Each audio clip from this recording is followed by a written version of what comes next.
time that you have dedicated to us. Here, the following that we have in Somos Keto in the Dominican Republic. Just, I know that you're a cardiologist here in Webster, Texas. Okay?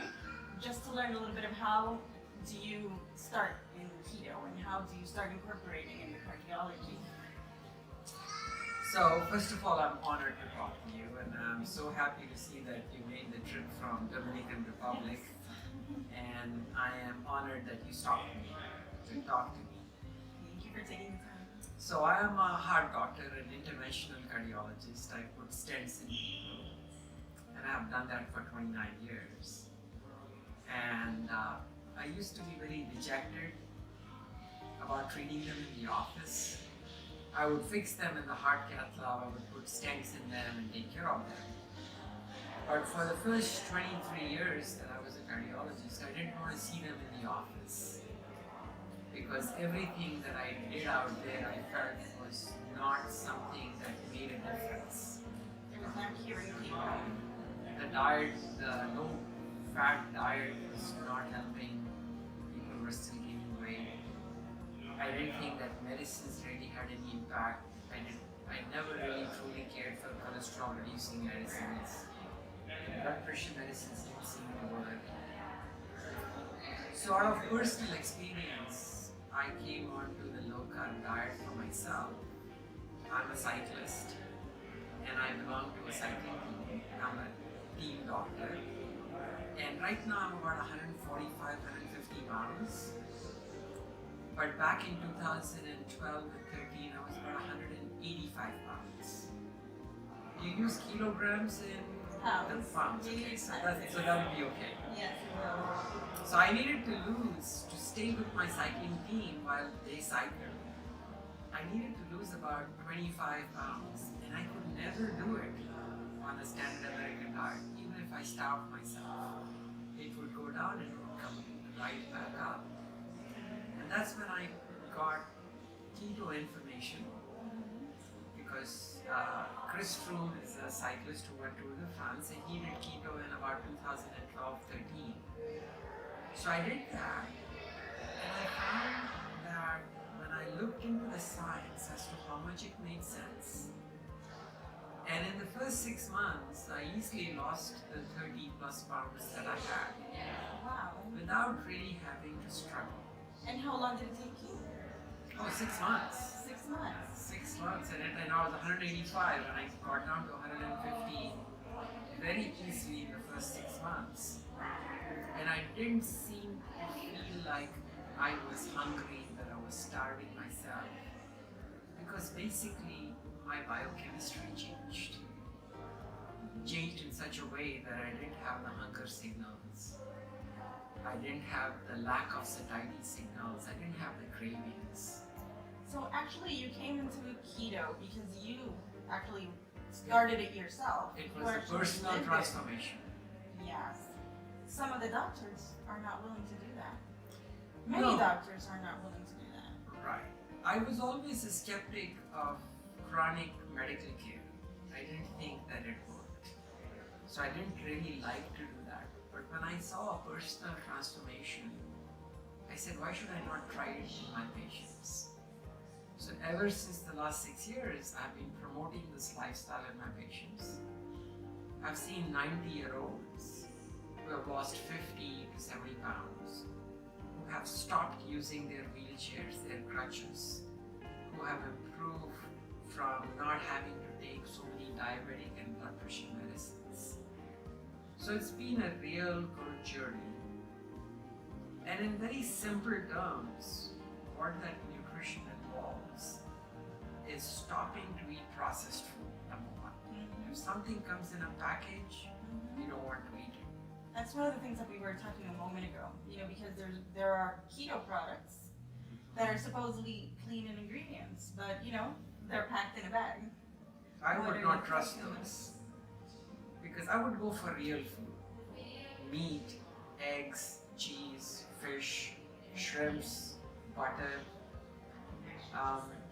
I'm more leaning, as I have learned over time, to become more of a carnivore, low-carb diet community rather than based on vegetables and based on nuts and stuff like that. We can get into that a little bit more, but really, a low carb lifestyle primarily means eliminating sugar, grains, which includes bread of all kinds, even whole wheat bread, rice of all kinds, even brown rice. You would eliminate starchy fruits and vegetables, bananas, potatoes, tomatoes, and you would focus. You eat a lot of beans also in the Dominican Republic. So beans would not be good for a few reasons. And I think first of them would be that they are a little high in carbohydrates. And beans have a lot of anti-nutrients. So I don't know if your community has heard about lectins. Well, it's good to introduce them to that. Yeah, lectins are a certain compound in beans that bind to the gut lining and they create some degree of toxicity. So the lectins are found in all kinds of beans and nightshades and stuff like that. So if you're cooking beans, one of the most important things you need to do is to soak them and heat them, because that reduces the lectin content. You should never try to eat cooked beans beans that have not been well cooked or not soaked. And even when you do that, I'm not sure you remove all the lectins. And what does the lectin do? So You say that it ties into your gut. It ties into the gut and creates an inflammation. Okay. And that inflammation can lead to leakage in the gut lining. It can cause an acute illness. And so we don't know really chronically if you are inflaming your gut, whether it would lead to long-term problems like autoimmune diseases and inflammations. It's good that you mentioned the autoimmune disease because I have a few questions that come from that, especially Hashimoto's and hypothyroidism and rheumatoid arthritis and lupus. Why do we have these? Why are they all of a sudden increasing? What's actually autoimmune? What is that definition? What does that mean? So an autoimmune disease is one in which the body is not able to recognize self from foreign. So we have proteins, we have structural components, and the body knows that this is our own tissue and it does not attack it. On the other hand, when you have a microorganism, a bacteria or a virus that gets into your bloodstream, so the body has a capability of recognizing self from foreign. Okay. So our own body has protein of different kinds, various cellular elements, structures, and it does not want to damage that. On the other hand, there are bacteria and viruses that get introduced into our body all the time, and it does not want the bacteria and viruses that invade our tissue to gain a foothold. It wants to kill them. The autoimmune disease is a failure to recognize a bacteria from your own cellular components. So what promotes that? What promotes what causes that? What causes that confusion is an important one. And we think in the low carb community, one of the primary reasons for that confusion is leaky gut. So if I were to describe to you that the lining of our intestine from which we absorb nutrients is very tight, one cell is tightly linked to the other, and it doesn't permit any foreign molecules from getting in. Like for example, when we eat protein, the stomach acid breaks the protein down. The pepsinogen in your stomach, which is an enzyme, breaks the protein into smaller molecules which are called amino acids. And the body likes to not absorb protein, but likes to absorb amino acid and build its own protein. So if you have a gut lining that tight like that, it prevents the protein from passing through. But if, on the other hand, if you're doing things in your nutrition that disrupts the gut lining, that breaks the bond between cells, then larger molecules like protein that have not been digested get into the bloodstream. And that's what creates an inflammation, an inflammatory response, and that's what increases immunologic activity against that protein.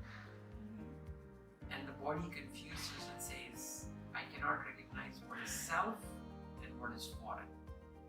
And that is what causes autoimmune diseases which are associated with inflammation. Yeah, because those bacteria are meant to be inside the gut. They're supposed to be inside and not go out because they're good in there, but they're not good out. And that's basically called the cause because of gluten.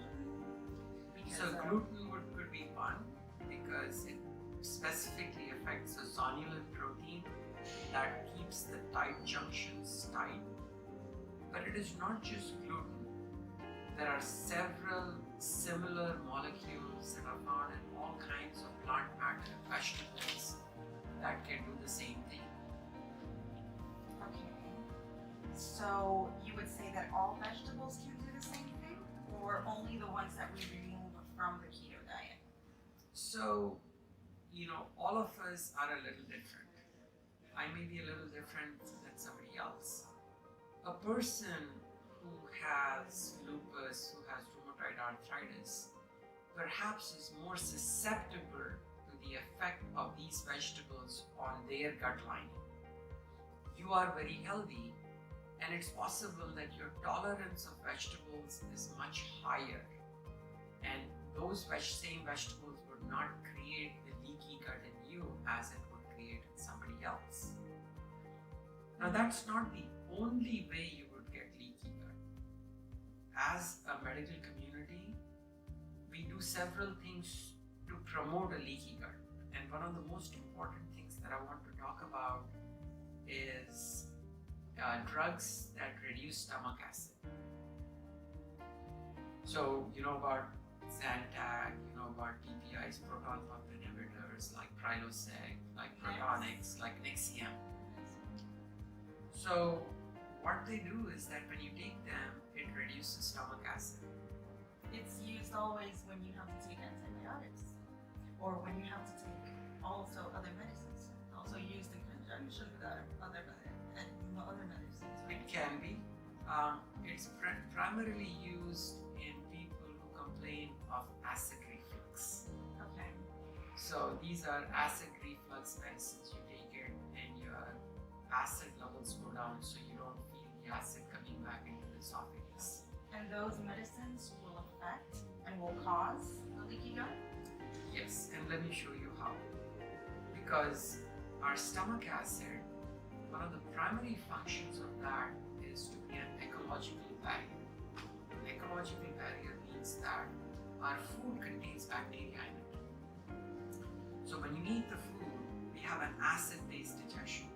So the acid in our stomach kills the bacteria and reduces the bacterial load that is getting into the small intestines. Because our small intestines is supposed to be bacteria free. When you remove the stomach acid, you increase the bacteria in the stomach and in the small intestine. It's a condition called SIBO, small intestinal bacterial overgrowth. And that's what promotes leaky gut. So one of the ways to make the leaky gut worse is to take acid reducing drugs. One of the ways to make leaky gut worse is to take antibiotics. Because antibiotics may kill your good bacteria and may promote the growth of bacteria that are not so beneficial for you. So these are subjects that we have kind of veered away from the focus on the low carb. But the primary message for low carb people is that the reason we are trying to go towards that is because about 70% of the world is insulin resistant. And if we define what insulin resistance is, what that means is that if your blood sugar is normal, let's say a normal blood sugar is about 90 milligrams per deciliter, a normal level of insulin would be about 5 to keep the sugar levels there. So you need a smaller amount of insulin to hold your sugars. But that's not the situation in about 50 to 70% of the world's population, because the rest of the world is following the American example. 70% of the time in the US, you have insulin resistance. Your insulin levels are higher, so you need a higher amount of insulin to hold your sugars down. And so the question is, why is your insulin level high? The reason it is high is because you are eating a large amount of refined carbohydrates. And that actually causes insulin resistance because the insulin is just too high, trying to relocate the sugar in the cell, Correct. but the cell is blocking and it's not allowing the energy to come from the glucose. The cell is already filled with sugar, Already filled. and it It doesn't. can't take more. It cannot take more. Where does the glucose go then?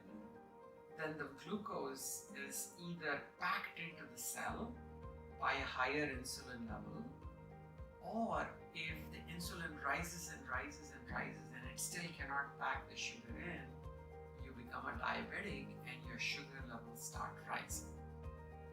So think back, and just don't think back about 2,000 years, but think back 10,000 years, 50,000 years.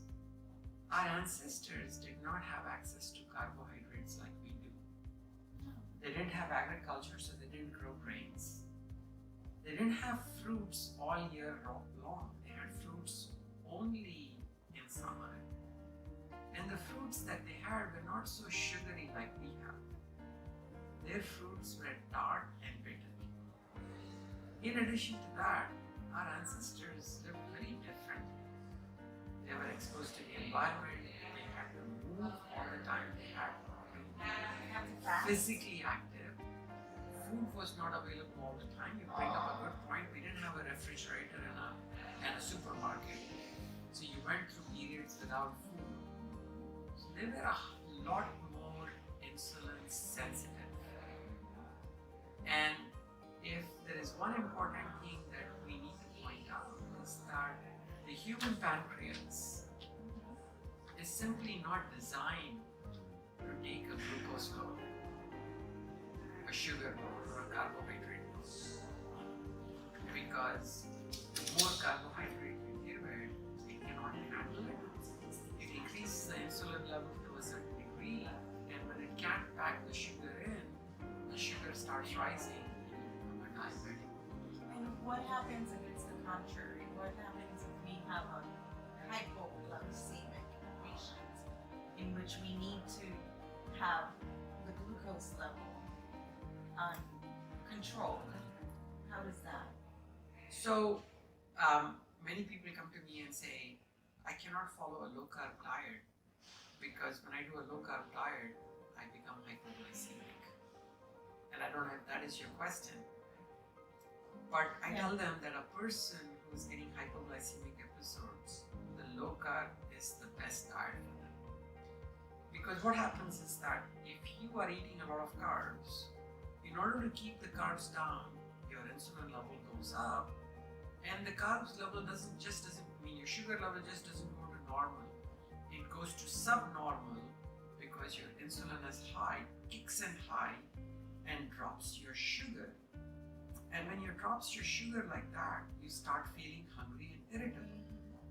On the other hand, a person who's doing a low carb diet, their insulin levels never truly go up. Why? Because what is the stimulus for insulin secretion? Carbs. The carbs. Now, what about the glucose? How can we level it if we're not ingesting any glucose? That's such a good question, Bielka. You're very smart. So, if you like, there are 3 macronutrients, right? There's protein, there's carbs, there is fat. Humans cannot live without fat. there are certain essential fatty acids that we have to take. We cannot live without protein because protein is absolutely needed for us to build muscle, build certain enzymes and other structural components that are needed. So you can't live without protein. But there is no essential carbohydrate. So people will be shocked to know that you can live a completely normal life by eating zero carbohydrates. We don't need carbohydrates. We don't need at carbohydrates at all. And I'll tell you why in a little bit. But first, let's look at the Inupiat Indians who live in Alaska. They have no access to carbohydrates. They eat caribou or sea lions, or they eat all kinds of different fish that are available to them, whale meat. So they are essentially not eating any carbs in their entire lifespan if they are living the indigenous way, not spoiled by Western culture in which we are now bringing in bread and sugar and donuts and French fries. So the Inupiat Indians that live their native lifestyle live without carbohydrates. In fact, there is a book that has been written in the 1950s by a gentleman by name Swenson who went and lived with the Inupiat Indians. It's called Not by Bread Alone. It would be a good book for people to see. Not by bread alone. Right. And his name again? Wilmar Swenson. Okay. So, let me now explain to your audience as to why carbohydrates are absolutely not essential in a human diet. Because if, like for example, the brain does need carbohydrates to work. The brain needs sugar to work. But the body can convert fat. This fat has triglycerides, which is fatty acids and glycerol. It can take the glycerol from the fat and convert it to sugar. And it can take certain amino acids from protein and convert it to the sugar that it needs. In addition to that, when you're not eating carbs, the body switches from burning carbohydrates for fuel to burning fatty acids, which is found in fat as fuel directly, or the fatty acids are taken into the liver, and the liver converts that into ketone bodies. And ketone bodies are small sugar-like molecules that are derived from fat, not from carbohydrate, that our brain can use for fuel. In fact, there are many situations in which the brain functions better on ketone bodies than it functions on sugar. Like for example, you take the case of an epileptic person who's having epilepsy. High ketones makes the brain function better. It reduces the risks of epilepsy. In fact, before the drugs for epilepsy came on board, people used to treat epilepsy with ketone bodies by making people go into ketosis naturally. And can we stay, even if we're not sick, you don't have epilepsy and we don't need to use it as a therapy, can we stay in ketosis a limited time? Wouldn't that affect the muscles? Wouldn't that affect our joints? Will the body eat itself? It'll actually make it better. The body will not eat itself do nothing. In other words, people will say, hey, I'm going in ketosis, I'm just going to completely disappear. That's not the case. As long as you're eating fat and protein, the body is going to find enough nutrients, and at some point you're going to get weight stable. Like for example, weight stable for the last 5 years between 145 and 150 pounds. That's the weight that your body understands is right. And it keeps it there without much effort on a low carb, animal based diet. And I really don't have to think, hey, am I gaining weight? Am I losing weight? It just happens naturally. It's the signs that you need your body. It's the size that my body understands is good for me. And I do it without cravings, I do it without hunger, I do it while I'm feeling good. You're always feeling good. There's no moments in which you get probably lightheaded or So something. no, I mean, I'm not going to sit here and pretend and say I'm not exposed to the stresses of life like anybody else is, because I am. I'm a physician. I have to deal with patients a lot of times. Sometimes these patients are very sick and I need to take care of them. That is stress. I have to work for long hours. Sometimes I have lack of sleep. So all of those are stressors for sure. But I think that a low carb lifestyle permits me to deal with that stress a lot better than I used to do when I was following the standard American diet. And that will also happen to women, or this is something only that men experience? So I think women are particularly good at doing a low carb lifestyle. There is a few differences between men and women with regards to a ketogenic diet, because in women, if you're predominantly using it for weight loss, the weight loss is not as quick. The weight loss is a little slower. There are some issues in which the weight thyroid behaves. There are some hormonal issues that other speakers are much more intelligent about than I am. But yes, there's a few differences, but overall, it's also a very good lifestyle. It is. Well, I can say it is. What about pregnancy, doctor? Do you recommend a pregnant woman to be in ketosis? So there is no harm for a pregnant woman to be in ketosis. In fact, there are many presentations here of women who were not getting pregnant because the high carb lifestyle was causing polycystic ovarian syndrome. A high carb lifestyle increases the estrogen levels, reduces the progesterone level, causes an imbalance, reduces ovulation, causes all other kinds of issues. And many of the women who had insulin resistance were only able to get pregnant when they went on a low carb lifestyle. And there is really no data that a low carb lifestyle is actually harmful for women. But I don't think that your audience should take my experience, because my expertise is not there. They should take the expertise from several other presenters who presented in this conference about pregnancy and a low carb lifestyle. That's very obituary. There was a case in which a lady was breastfeeding, and she had a case of ketoacidosis. Due to that case, breastfeeding and being in ketosis are not recommended. Is this something that you will also So agree on?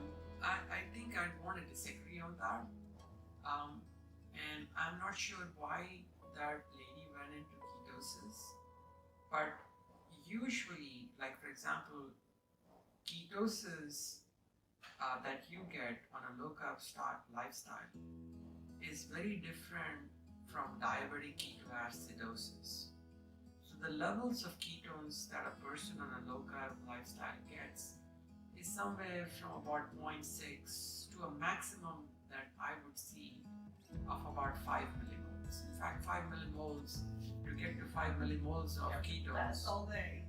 No, I think you would have to fast for And several weeks. And exercise. Yes, so I would say you would get to 5 millimoles if you've been fasting for a month. Oh wow. So So it's impossible. So the reason why our body does not go into diabetic ketoacidosis is because all of us make some basal level of insulin. When you make basal levels of insulin, it keeps the ketone body production in check. It also drives the ketones into the cells to be used as fuel. So that specific person who went into ketoacidosis could be somebody who would be an undiagnosed type 1 diabetic. So when they were breastfeeding, when they were following a low carb lifestyle, their body was really not making any insulin because of type 1 diabetes. And a low insulin state will increase the number of ketones to the point that it would cause acidosis. I have not seen a diabetic ketoacidosis in somebody who is normal, who has no evidence of type 1 diabetes. These may be people who had type 1 diabetes that got unmasked by a low carb lifestyle. So this is actually your specialty, everything that has to do with cardiology, cholesterol, doctor. Why are we still talking about cholesterol? We haven't been eating any fat since 1990. Why all of a sudden, since we're eating fat now, it's such a thing to worry? Well, I think we should talk about cholesterol, but we should talk about it very differently than how other people are doing. Because let me tell you, what are the things that cholesterol is involved in? Every cell in our body has cholesterol. But we shouldn't have more than, what is it? It's 200 in total cholesterol that we should have? And between HDL and LDL, there are parameters that we should follow? But I think Many we should times in keto- dispel those parameters. Okay, excellent. So the reason for that is that when you're following, let me just give you an example. They took a study, they took a group of people, young people, 10 of them, and they made them fast for about 8 days. It could have been 7 to 8 days. At the beginning of the study, they measured their cholesterol, it was 110. 110. This is the LDL cholesterol, the so-called, The bad one. and I hesitate to call LDL the bad cholesterol because it does a lot of good things as well. So I want to ask you, at the end of 8 days of fasting, did their LDL cholesterol go down or did it go up? But before you answer that question, would you tell me that do you think fasting is good for human health? Yes, fasting is very good for human health. Fasting is very good for human health. It empties our fat cells, it promotes autophagy, and it's a good cleaning mechanism. That's Right? the word. Cleaning mechanism. It removes everything that is not needed. Takes it out. And that's what autophagy is. So now I come back to my question. 7 days to 8 days of fasting in 10 people, the LDL cholesterol starts at 110. What do you think the LDL cholesterol did in these people at the end of 8 days? Go up or go down? I would go to the completely opposite response because you're preparing me for that. I would say it would go up. Go up. How much do you think it will go up by? I have no idea. So it went up from 110 to 190. It was a 70% increase. So Why? the body was protecting itself and it was Right. doing it by increasing More the cholesterol. LDL. Yes. So the question is, how did the body's cholesterol go up when you're really not eating When any you're cholesterol, right? You're not eating cholesterol. Where did it come from? Right? Isn't that a good question to ask? Where did it come from? Okay, so let's try to tell your audience where it comes from. So when you are not eating anything, which is basically fasting for 7 days, how long does the body's sources of carbohydrate last? How many hours do you have carbohydrate reserves? So roughly, If you're lucky, it'll last a day. yeah, roughly about 12 to 16 hours, at which you will run out of all carbs. After which the body starts the process of gluconeogenesis, it's making its own carbs. So when the body is making carbohydrates, it's smart enough not to burn the carbs, but to save the carbs for tissues that cannot use anything else. But it will burn fat for fuel. So everybody would agree with that, right? So the body is taking the fat and either burning the fat directly, or it's taking the fat, sending it to the liver, and the liver is converting them into ketones, and the ketones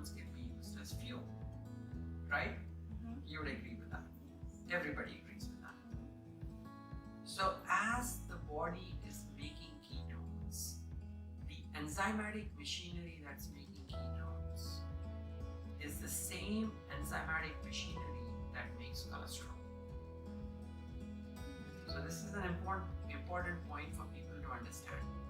The body is making ketones for fuel.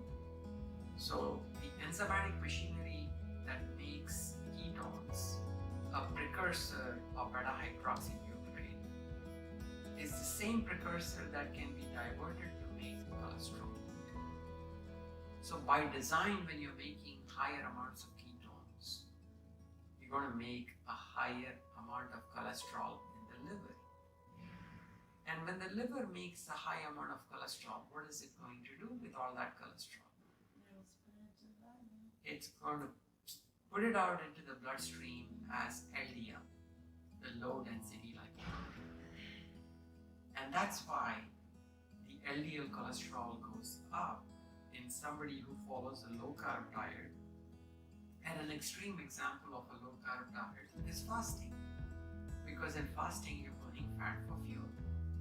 In a low carb diet, you're doing the same thing. You're not burning carbs, but you are burning fat for fuel and making ketones, and hence you are making a higher amount of cholesterol.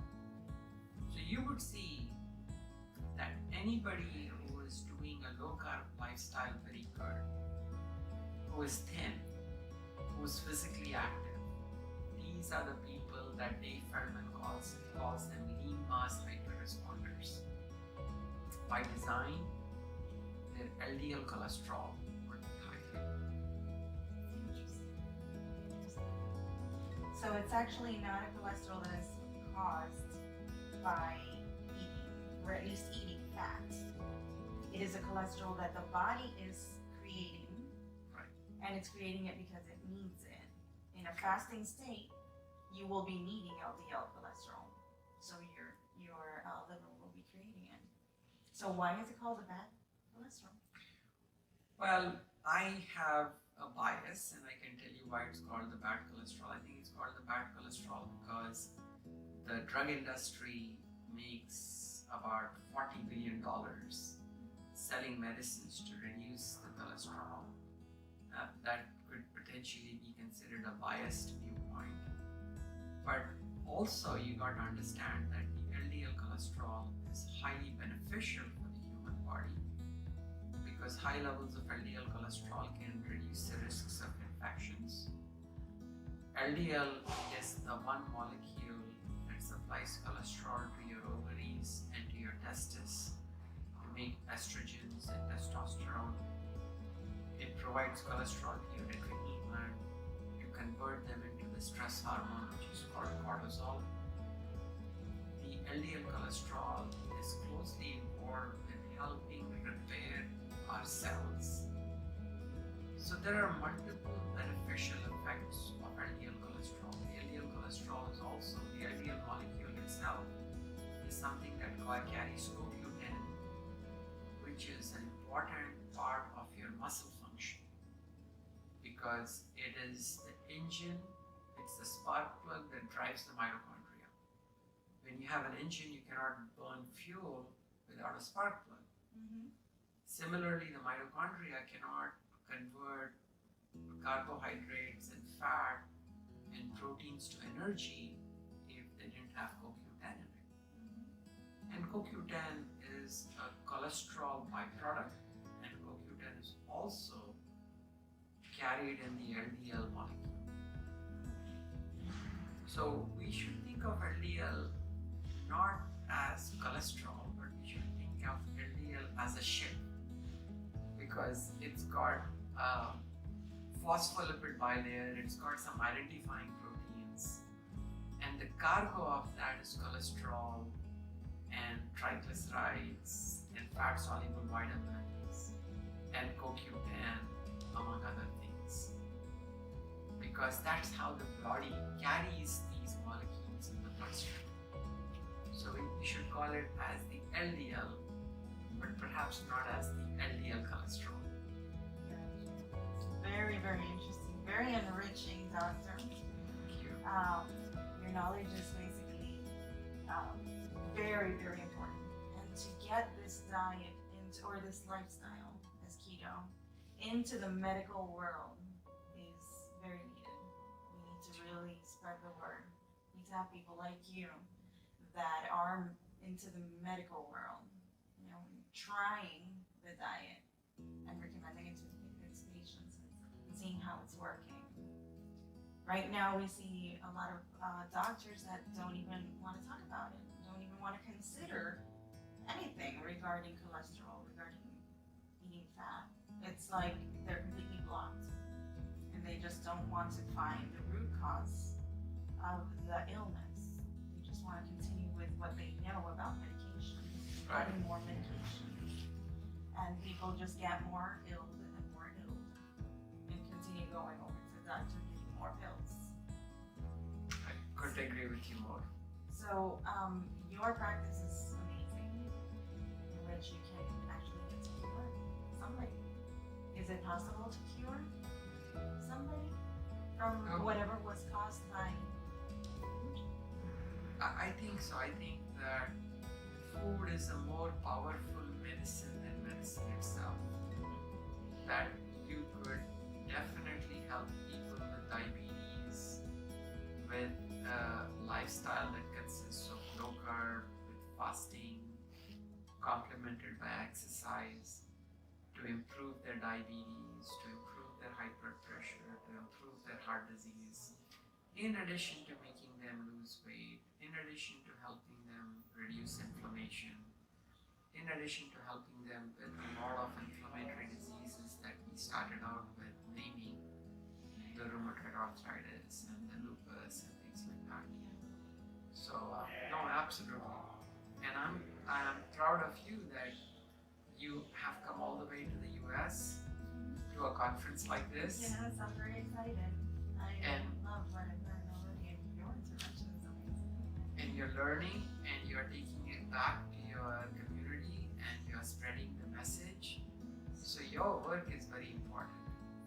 And if there is anything that I can do to contribute and help with that, I would be honored. Thank you so much, Doctor. It is my honor to have this information that you just provided and to have this video with me. I'm going to actually be translating to Spanish so we can have even more audience understand this interview. Thank you so much for your time. Really, really appreciate to have that confirmation from a person like you. It's very important to have because there are a lot of questions and a lot of doctors causing those questions to arise. And people start to get skeptic because of hearing the same thing since they were little, since they were adolescent. They were hearing cholesterol, fat. You would get fat if you eat fat. Oh no, then you would get sick if you eat fat. And then they started changing things, and people just get confused because where do you go when you have an emergency? You go over to the doctor. The doctor is the one that saves your life. And if that person is telling you that you're going to be having issues when you do something, you know, everybody's going to trust what the doctor says. So having you here in Ketocon is amazing. Thank you. Thank you for sharing your knowledge. Thank you for, after going through a whole week of patients, you come a Sunday and to share the knowledge and